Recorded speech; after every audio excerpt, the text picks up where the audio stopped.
This is a production of PBS Charlotte. Just ahead on Carolina Impact. Brooks Sandwich House back in business after a family tragedy and a decision by the family not to quit. I'm Jeff Sonnier. Stick around. We'll show you how the memory of a lost brother is helping bring a Charlotte neighborhood together. And we'll meet another successful business owner here in Charlotte who has his own inspirational story. And you've probably seen his statues, especially of Captain Jack. But did you know this artist calls Charlotte home? Carolina Impact starts right now. Carolina Impact, covering the issues, people, and places that impact you. This is Carolina Impact. Good evening. Thanks so much for joining us. I'm Amy Burkett. We hear about Charlotte's violent crime rate on the news every night. We read about it online. We talk about it with our neighbors. But when it touches where we live and who we know, it's different. It's personal. In Charlotte's Noda neighborhood, the murder of owner Scott Brooks outside his family's popular third-generation restaurant, Brooks Sandwich House, was a shock. But it's also become a symbol of a family business refusing to give up, joining with neighbors to give back instead. Jeff Sonnier joins us from Noda, where the Brooks family has been serving customers for 47 years.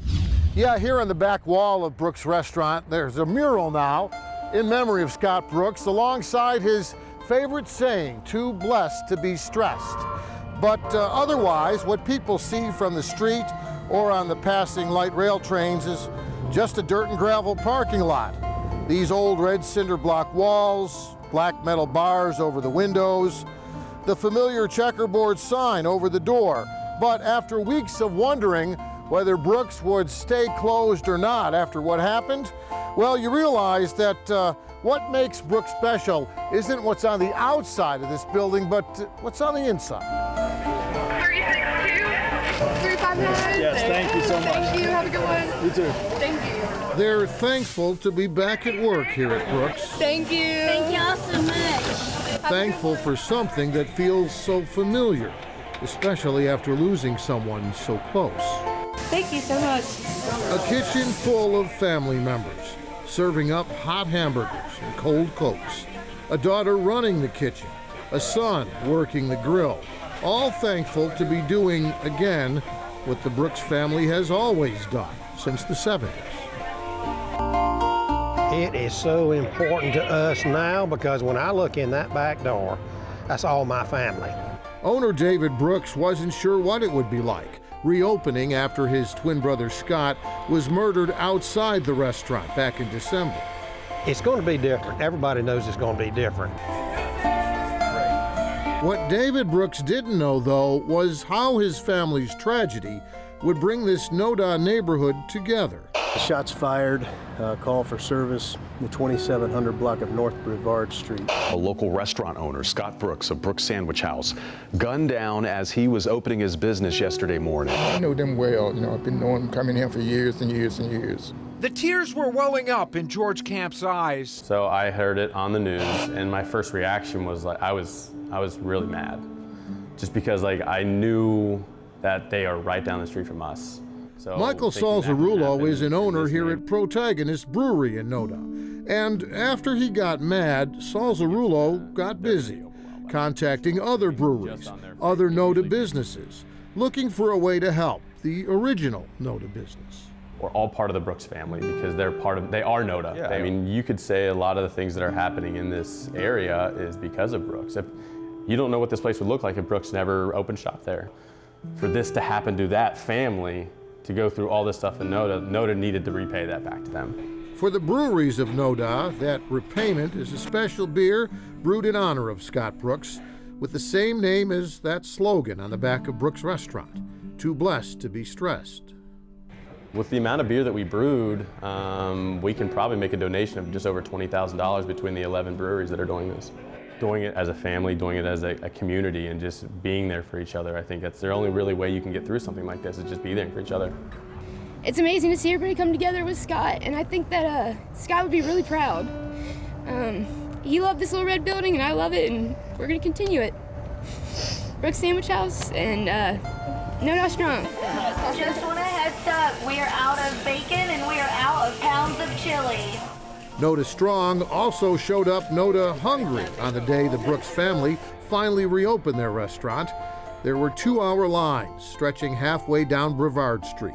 A lot of first-time customers showing their support, and long-time customers waiting in line too, like former Mayor Richard Vinroot and Tommy Phillips, You're not sick. Thank you. who first came here to Brooks with his dad when he was 16 years old. You want cheese on it? No, thank you. What else would you like on it? Everybody ordering up their favorite burger or bowl of chili or hot dog, then taking a moment to sign the Brooks Welcome Back badge. I'll have the pale ale. All right. The gang from Protagonist provided the beer for all those hungry and thirsty customers, with all the proceeds from those hungry and thirsty customers going to the Brooks' favorite charity, Habitat for Humanity. We're really honored to be here. We're really grateful that even in this time of sadness that the Brooks family is thinking about how to help others. They've been supporters of affordable housing for a long time and donated some land to us last year, and this is just sort of a continuation of that. Unbelievable, absolutely unbelievable. I mean, it looks like a family has come together for the first time in so many years, and it's, oh gosh, it's just remarkable. Yeah, I've never seen such an outpouring of love, support for one person and one family. So this just makes it stronger and stronger. And when this family reunion is over, when Brooks Sandwich House gets back to something sort of like normal without Scott Brooks, David Brooks says every burger they grill, every order they fill is also a reminder of the brother they still can't believe is gone. We can open the doors is in his memory. Every time you get something, it's a memory. And every time you leave the place, you're leaving with a memory.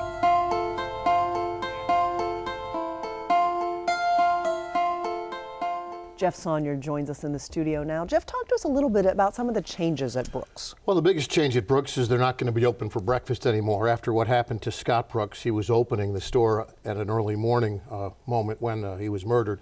They just decided that risk is too much of a risk. But otherwise, they're kind of going back to what they've always done, serving from 10 till 5 or when the food runs out.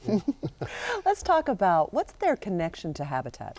Well, you know, Habitat's first project in Charlotte was in the Noda neighborhood before it was even called Noda. And that was back when Jimmy Carter was president. And that's how far back the Brookses go in that neighborhood. They were actually there when Carter came to town to dedicate the project. They've, as you heard in the story, even donated a parcel of land to Habitat for housing to be built upon. So they're This is the charity that they care the most about, and they think it's the best way to kind of remember Scott by making sure that folks less fortunate benefit from all this. So we've unfortunately seen such a large increase in violent crime. What's being done to try and prevent that in the future? Well, you know, crimes like this get everyone's attention, and the number of murders we had last year get everyone's attention. So there's a lot of different things going on right now. The DA's office just recently talked about more murder trials, tougher plea bargains for violent offenders, fewer bails for the most violent offenders. The police department, they said they're not going to give those ankle tracking devices anymore to the most violent offenders. And City Council's talking about addressing the problem from a different direction, trying to get people when they're younger, in school, in the neighborhood, before a lot of the youthful offenders become offenders. Maybe, you know, approach them and kind of steer them in the right direction before they get steered in the wrong direction. What can you tell us about the mural? The mural is an interesting project. That was a blank wall for many years on the back wall of the Brooks restaurant. Now there's a picture, as you saw, of Scott on one side and his slogan, "Too blessed to be stressed," on the other side. There's a space in the middle, and folks pose there. You saw that in our story. That's done by, you know, it was done on purpose by the artist. We talked to him. He said that the Brookses wanted a space for their customers, their neighbors, to kind of become part of the mural, part of the picture. And it's kind of a metaphor for the Brookses themselves. You know, they've been in that neighborhood for 47 years. They're not going anywhere, even after this happened. And they're part of the neighborhood too. Jeff Saunier, thanks so much for sharing this story with us. We appreciate it. Thanks, Amy. Here at PBS Charlotte, we're in our 3rd year of our Community Engagement Economic Mobility Program. We call it the 3D Project, Dreamers, Doers, Destiny. It's our 7-week Career Pathways and Leadership course that we teach at Vance and Garinger High Schools in Charlotte. We've impacted over 500 students so far. We expose students to sustainable wage careers that don't require a 4-year degree. Tonight, Carolina Impact's Jason Terzes introduces us to one local businessman who didn't attend college, but thanks to sheer will and determination, created a very successful venture. Hartford Police here. Good morning. This is Sonatrol Security. I have a commercial burglary alarm. And what's coming in? It's the high-tech world of security, always trying to stay one step ahead of the bad guys. And I can actually hear them in the building now. Okay. It's a world that attracted Bill Price from a young age. Someone broke into their house when he was in high school. That's where the impetus of why he got into the security business. This is Baltimore, America's 6th largest city, 12th largest metropolitan area. Growing up in 1960s Baltimore, Bill attended prep school, but just before his senior year made a big decision, one that would alter the course of his life. I walked into my parents' bedroom, and I still remember it to this day because I was as scared as you can imagine, because I didn't know what was going to happen, but I knew I had to tell them I had no intention of going to college. Expecting the worst, his dad's response initially surprised him. He said, if you're going to pursue anything, all I would ask is you be the best at whatever you can do. And that stuck with me. And the sport of kings is close to the heart of Baltimoreans. But the tone of that conversation quickly changed when Bill told his parents what he really wanted to do. And I told him at that point that I decided I wanted to go train racehorses for a living. And there was silence. My mother, on the other hand, was just appalled. And so he did, but it didn't last long. And after about 6 months working 7 days a week for $150 a week, with little to no break, I realized maybe there's something more to life. Though I loved horses, but maybe there was something more to life than this. What appears to be an easy job for these burglars will actually result in their apprehension. I went to work for a friend of my father's who owned an alarm company in Baltimore. I found out that I kind of enjoyed the business. With just 1 year of experience, Bill made another bold move. Everything they were doing, I could do that and better. I decided to start my own alarm company at the age of 19. When you're young, you don't know any better. You're bulletproof. Sonatrol, unlike most security systems, uses extremely sensitive microphones strategically placed throughout the premises to detect the sound of a crime the instant it begins. Bill came south in the 80s when he acquired the Sonatrol franchise for Charlotte and Gastonia. It took a while, but the business eventually became profitable. We wanted to design security to the true needs of the customer and not just sell us a packaged approach. So we've been very fortunate in that regard that I've been able to build a business pretty much the way I wanted it to, which was based on quality, not quantity. Today, Sonatrol has roughly 3,500 customer accounts, which are mostly commercial. Only about 20% of those are residential. They pride themselves on not being too big. You call, someone actually picks up the phone, not an automated system. A lot of business people today have forgotten what builds business, and it's the one-on-one relationships, the ability to communicate and talk. Sonatrol's recently renovated $300,000 state-of-the-art command center is staffed locally, 24/7. Here, they monitor all their accounts, even keeping tabs on approaching weather systems. And that's the part that keeps me energized in Sonatrol. Around the office, you'll find pictures of old monitoring stations, as well as old equipment. You'll also find pictures of horses. That, of course, goes back to Bill's original passion. Once Sonatrol was on solid footing, Bill had his next big idea, to bring an annual horse racing event to the area. The idea was met with skepticism. He looked at me and he said, "You know, that is the stupidest idea I think I've ever heard." But just like he did with Sonatrol, Bill pressed on. I dug in deeper and I said, you know, if Charlotte doesn't want it, I'm going to make them want it. Bill is the consummate sales guy. In 1995, Bill launched what's now known as the Queen's Cup Steeplechase, an annual horse racing extravaganza, complete with all the bells and whistles and, of course, hats that you'd expect to find at a horse race. Just like Sonatrol, though, it took a few years to build up. You know, I've never been scared of a startup, and sometimes the fear of failure is as much a driver as the fear as the knowledge of success. The steeplechase attracts some 15,000 people to Union County the last Saturday of each April, with 5 races featuring up to 50 horses, racing for nearly $200,000 in prize money. This coming April's event will be the 25th anniversary edition. You know, I'm now 61 years old, and to be perfectly honest, I hardly remember being 19 or 25. But I think everything that my parents instilled with me then is still there today. Even though both of my parents are gone, I think of them every day. Not one, but two successful startups in completely different fields. Not a bad run for a guy who didn't go to college.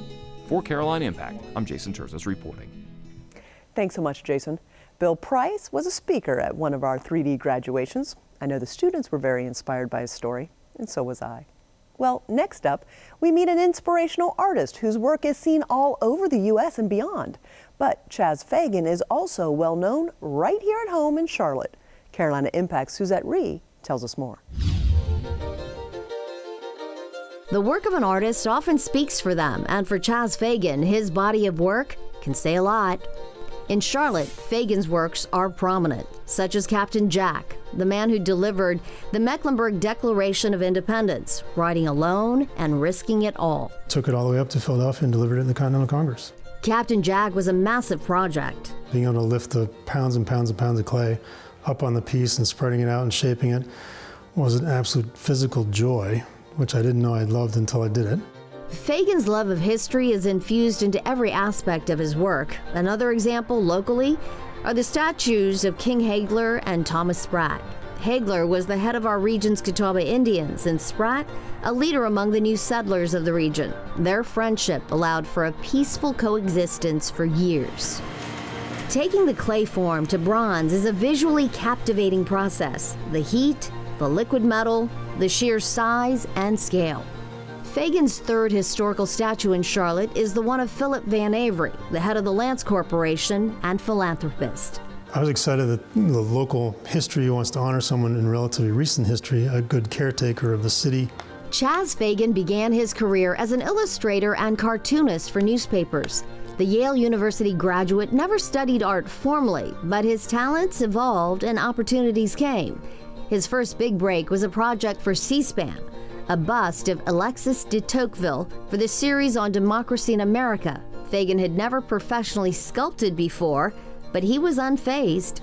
I sculpted this head and then baked it in our oven and sacrificed the lasagna dish. And the result was this classic-looking, smaller bust of Tocqueville. Fagan's talents are now sought after across the country. He sculpted astronaut Neil Armstrong for Purdue University. A college-aged Armstrong sits in front of the hall named in his honor. And I got to meet him, and I got to spend time with him. Fagan was also chosen to do several statues of President Ronald Reagan at the Presidential Library, the President and First Lady Nancy Reagan.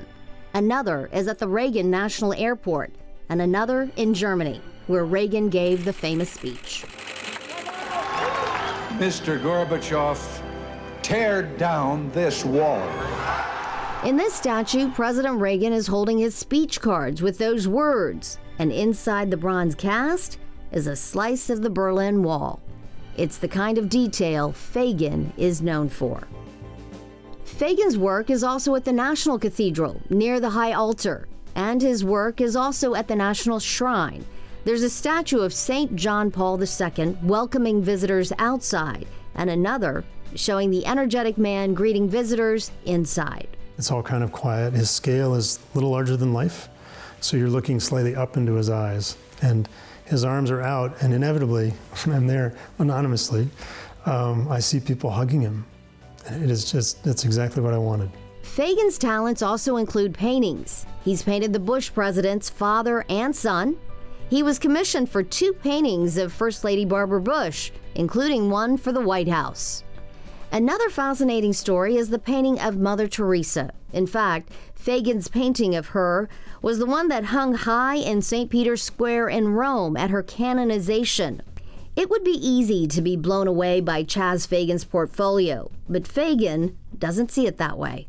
And his humble nature seems to cringe at any notion of a celebrity artist, especially to his family. I don't think they will ever see that. Dad as being anything but dad. They keep you extremely humble, which is fun. And I wouldn't want anything else. Fagan is a storyteller, and his stories are told in paintings and sculptures. The detail in each will engage the visitor, The more you know about these subjects, the more you will appreciate the level of detail in each one. And Chaz Fagan says he just wants to continue his work. Absolutely. History is filled with just wonderful stories, and I love the idea of being able to capture them and to present them to people in the future. Fagan says everyone has a story that's worth telling. He hopes to tell as many as he can in places all over the world, all the while calling Charlotte home. For Carolina Impact, I'm Suzette Reed reporting. Thanks so much, Suzette. How does Chaz Fagan find out about these huge art projects? Well, sometimes he's asked to do them because they already know about his work, but he also competes for them. He submits his proposals against artists from around the world. Well, you may not know the name Julius Chambers, but you certainly know about his legal victories. Chambers brought a famous case called Swan versus Board of Education to the Supreme Court and won. That case was about Charlotte and busing to integrate schools, and it began right here. Jason Terzis has that story.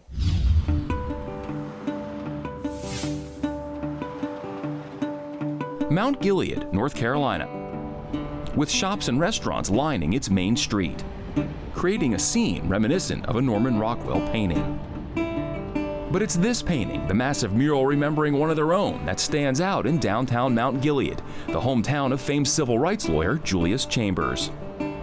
However, if you turn back the hands of time, the Mount Gilead of today is a far cry from the 1940s and 50s, when Chambers called it home, a young African American growing up in the American South and the era of Jim Crow. Jim Crow was this complicated system that had infiltrated every aspect of American life by the 1950s. African Americans were perceived as inferior, second-class citizens. It affected the neighborhoods that they lived in. It affected the kind of access to education that they got. It affected the jobs that they had, and most of all, it infected the minds of white Americans. When they saw African Americans, they did not believe that African Americans were their equal. They did not believe that African Americans deserved the same kinds of things and services that they got. Everything was segregated by race. If you were a doctor, you had black patients. If you were a lawyer, you had black clients. If you were a teacher, you taught black students. If you were a preacher, you had a black congregation. These Jim Crow-era laws impacted everything from transportation, housing, medical care, education, and fairness in the judicial system. In Mount Gilead, the forces of racism and segregation proved to be a catalyst for Chambers to become a lawyer. His daddy was an auto mechanic, and his daddy believed in hard work and honest living and passed those values on to Chambers.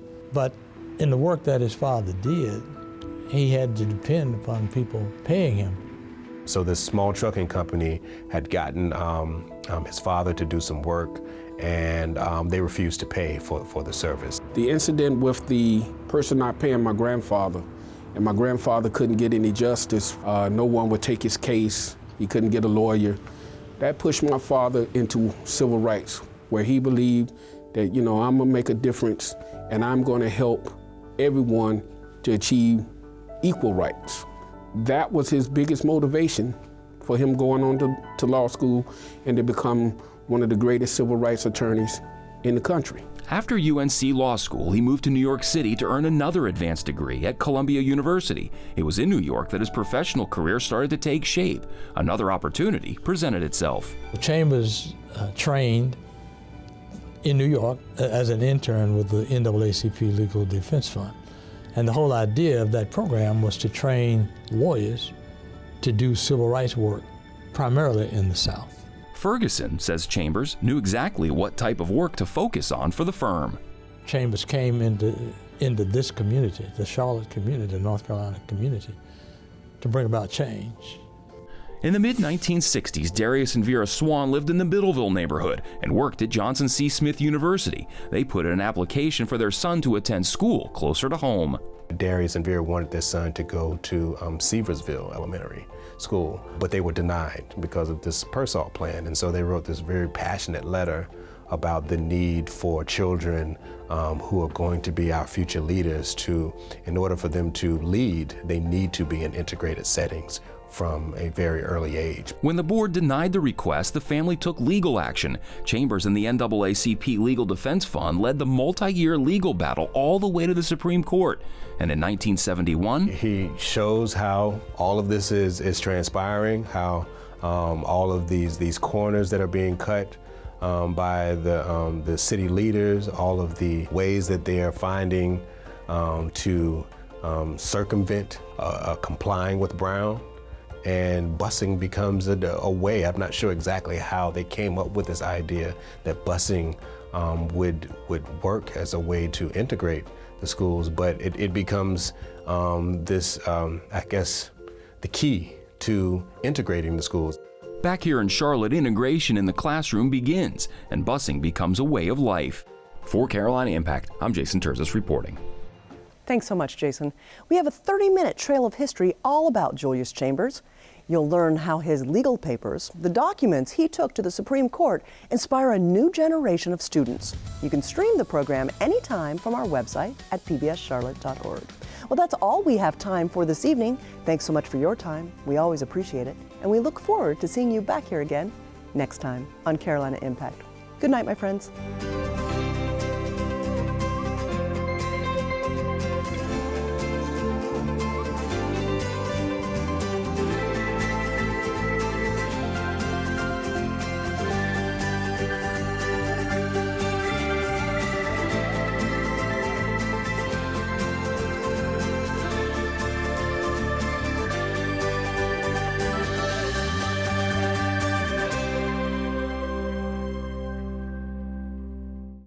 A production of PBS Charlotte.